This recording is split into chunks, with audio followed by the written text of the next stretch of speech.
Hey guys, welcome back to my channel. My name is Dion. This is the crazy troll nation of YouTube. The crazy just because I am sometimes, the troll because I am just freaking adorable. I just did an experiment with color correcting and concealing and also foundation. And this is the Maybelline Fit Me Dewy and Smooth, and I didn't set it, so I'm looking dewy, right? I know. But anyway, that's not what this video is about, as you can tell because of the title. Chapstick. We start here with chapstick. I just did this video and put on chapstick, but you know, you can't put on enough chapstick. Not on these dry lips, you can't. So we started our video like we normally do. This is going to be a review of three products. I want to start first with, excuse me, so rude, the Hourglass Mechanical Gel Eyeliners. Ocean Floor. This blue here, I love it on my waterline. I love that color on my waterline. This one is obsidian, is black. Okay, I do like these. They do not irritate my sensitive eyes when I use them on my waterline. However, lately they have been flaking. And when it flakes, it sometimes gets in my eye, which feels like a pebble in my eye. Very uncomfortable. Every time I blink or look a certain way, it feels like something is scratching my eye, which it really is because the flake is in there.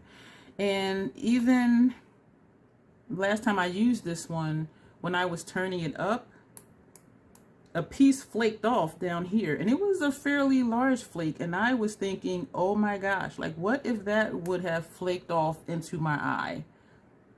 So because of that, I will no longer be using either one of these, and they're not at all past the expiration date. They're just getting flaky, and I don't know why. And they're good for 12 months, and I have not been using these for 12 months. But I just wanted to let you know about that there will come a time, maybe, unless I just got duds, but there may come a time when these will flake. And if you're using them on your waterline, that's not good. It's not good to have anything flaking in your eyes. So that's the first review. Other than that, though, they're fine. I don't like that it's, you know what? And it broke off. And it was enough room for the tip to be in here. And this is the piece that broke off from when I had just turned it up and I put the cap on it. Now, what if this had gotten into your eye? And that's a fairly big chunk for something to be in your eye. No bueno. No, ma'am, sir. So these two are definitely going in the trash. What I was going to say, let me turn up the black one so you can see what I'm talking about. When you use it, you turn it up, it's always a sharp edge. It's never rounded, which is why I didn't like to use them, even though I liked that they didn't irritate my eyes and it did not dry out my waterline. But if this were to rub against your eyeball, which when we do our inner rims, we usually do sometimes end up accidentally touching our eyeball, this would feel scratchy because the tip is like a regular pencil, like it's sharp. It never gets rounded. And even when you use it, it doesn't get rounded. In comparison to a NYX retractable eyeliner, it gets rounded. Like you see how round this gets, and you can tell the side I use because it gets rounded. So the next time I'll use it, I'll start with this side with the tip, and then that'll round itself off. And so it just keeps itself soft and it changes shape as you use it. Whereas these two, they just always stay sharp and they always stay pointy, and then they start flaking. So that's my review on that. The NYX ones, I like that they're retractable, and they're a fraction of the cost of Hourglass. And so for me to throw these away now at the price point I paid for because they're flaking off is a waste of money. I am not at all happy about that. But I need to preserve my eyes. The other thing I wanted to review is I had a set of Peter Thomas Roth water drench stuff, and I kept saying Drench in the other video, and I'm like, I know I'm saying it wrong, but how do you say it? It's Drench. D-R-E-N-C-H, Drench. And it came with Peter Thomas Roth Water Drench Hyaluronic Cloud Hydrating Eye Gel. That long ass title glow serum, and then along as Untitled Moisturizer, which I put to give away because one of the ingredients is tin oxide, and I have an allergic reaction to some oxides, and so I'm like, I'm not even going to try that one. But I wanted to try a new eye gel, even though the skincare I have that I use I really enjoy. I wanted to find or just experiment with another eye gel. So this one, the Water Drench Hyaluronic Cloud Hydrating Eye Gel, it does go on smooth. It does absorb quickly. However, because the skin under here is more thin than the skin on my face, this burns. As I said, goes on smooth.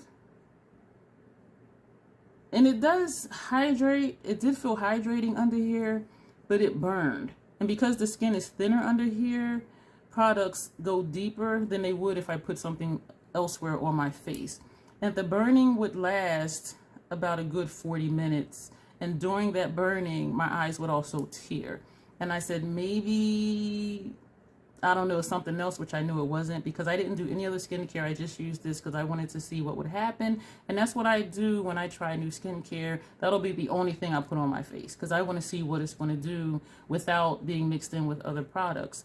And I was in denial, and I said, well, I'll just wait a day, use it again. The same thing happened. And I want to blame it on lack of sleep, but I rarely get enough sleep. But when I woke up, my eyes were swollen like under here. And I was just like, is that eye gel cream thing or not? Like, is it moisturizing them too much where my bags were puffier?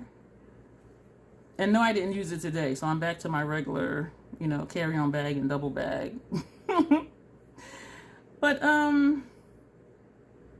yeah, so this, if you have sensitive skin or sensitive under eye, or you know for sure that the skin under your eyes is thinner than the rest of the skin on your face, or if you've had other eye products, eye creams, eye serums that burned under here, I do not recommend this. If you do not have sensitivity issues, I do recommend it. As I said, it went on smooth. It absorbed really quickly. It did feel hydrating. It did not feel dried out at all. But for me, no. And I used this a total of 4 times. I wanted to give it a fair shot. The burning just is not worth it for me. It's very uncomfortable. And it's concerning because I'm like, is this going to cause long-term damage or something in there? Like, I don't know. So this is a no for me because I have sensitivities. Moving on to the Water Drench Hyaluronic Glow Serum. Again, washed my face, put this on with nothing else. I pumped out 1 pump, and it did like half my face. And when I was reading reviews, somebody said 2 pumps does their whole face. And so the next time I used it, I did 2 pumps. Well, actually, I took another pump and did the other half of my face. It went on smooth. It felt nice. It absorbed like super quick. So I'm like, where's the hydration? Because it just sucked in. But my skin felt really soft. And I'm like, okay, this might be nice. It felt really good. I was like, okay. And I kept feeling my skin like, okay, is it still hydrated? Does it feel okay? I'm looking in the mirror. Does it look okay? And it was fine. So I'm like, okay. I might could work with this when my other, you know, serums run out, or add this to, you know, my serums. And so the 3rd time I used it, I did my regular routine, and I do have a video up, I think probably like 2 of them. I did, you know, my regular serums, the Olay Regenerist Serum, the Peter Thomas Roth Potency Vitamin C Serum. What did I do after that? The Peter Thomas Roth PM Fusion, which is a retinol something something. And then I put this on, because it's a serum. You're supposed to go, in theory, from thinnest to thickest with the products you put on. So then I put this on, and it went on nice, went on smooth. Everything felt good. It was great. Then I put on my Retin-A cream, which is thick. I put that on. It went on like it normally does. It absorbed in, or felt like it did, like it normally does. And then I put on the Dr. Dennis Gross moisturizer that I use. and it just felt like it was sitting on my skin. And I was like, okay, this is strange. And so usually when I do my skincare, I lay in the bed, I lay on my back for a little while, just let everything soak in, seep in, absorb in, all of that good stuff. And so I'm like, laying there, and I'm like looking at YouTube videos on my phone. And every now and then I would touch my face and it was tacky. And I'm like, So after like 30 minutes, I'm ready to go to sleep. My face is still tacky. And I'm like, this is not how this normally works. Like, that has never happened before. And so I said, you know what? I'll just sleep how I normally do and watch my pillowcases in the morning. So I went to sleep, and I am a side sleeper, back sleeper, stomach sleeper. Like, I just roll around. I have a king size bed. I got space for it. And when I woke up, my cheeks were, I don't want to say dry. My skin did not feel dry, but this part of my face was smooth. Like, from here to here was smooth. My chin was still tacky. I am not lying. My skin was still tacky. This was still tacky. My nose was still tacky. And my forehead was still tacky. So everywhere that wasn't on a pillow was still tacky. And I'm like, what the fuck? What the hell? Because on its own, or just over other serums, this was fine. Putting on the moisturizer on top of this, the moisturizer did not absorb into my skin, and that moisturizer has never felt tacky. Like, that has never, and I've been using that moisturizer well over a year. And so today, because you can use this twice a day. So today when I got up, washed my face, put on the Olay Regenerate Serum, the Potency Vitamin C Serum, and I put this on. And I did not put on any moisturizer. My skin was fine.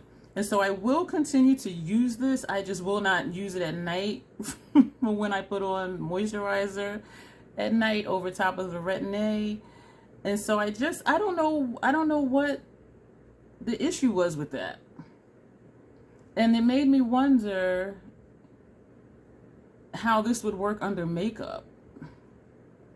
For the moisturizer to just sit on my skin all night, well, all morning, so I go to sleep in the morning until the afternoon. But for the moisturizer to just sit on my skin like that, I'm like, what would makeup do over top of this? And the reviews, most of them were good for this product. I mean, some, all products, you have some that's not. But I think it was like 4-point-something stars on Sephora. But, yeah, so on its own, over other serums, without using moisturizer, for me, this was fine. Putting moisturizer on top of this, yeah, so I'll finish using this, and I will not use that again. So I'm glad I have the small size, and I did get one for free as a free gift. I have not opened this one, just to show you. So this is the one I'm using. This is the one that I'm going to give away to somebody somewhere. So this is my review for just these few items. And thank you for being here. And if you've tried these items, the Hourglass Mechanical Gel Eyeliners, the Peter Thomas Roth Water Drench Hyaluronic Acid line that he has, let me know what your thoughts are and if it works for you, because that shit was just weird to me. But then I do have sensitive, temperamental, different type of skin. So, but that was just really strange. So I'm going to go. Thank you for being here. Subscribe, click like, share, leave comments, all of that good stuff. And you will see me in the next video. Thanks.